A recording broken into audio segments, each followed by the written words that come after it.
Alright. 18 Colorado Baby Duramax doing a rear main seal. Hardest part of the job would probably be getting this engine mount off on the driver's side to get the starter off. So you got bolt there, there's a bolt in there, there's a bolt way back there. That's hard to get to. We gotta take this mount off, jack the engine up a little bit, get it out, to get the starter out, to get the flywheel bolts to pull this transmission. It's good times. Well, got the starter out. Moving on to the torque converter bolts. Love this little Mac gun. Gets right in there.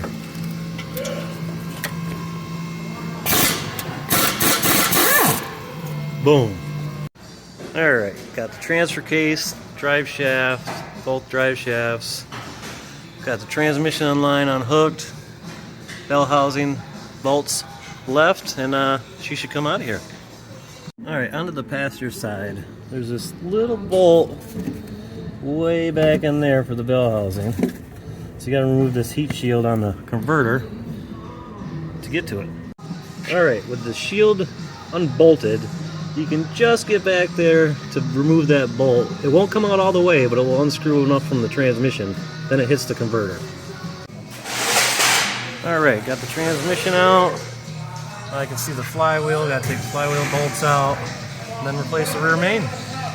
Alright, now you can see the rear main. Here's the new one. Gotta replace the whole housing. Back order from GM, took me a minute to get it.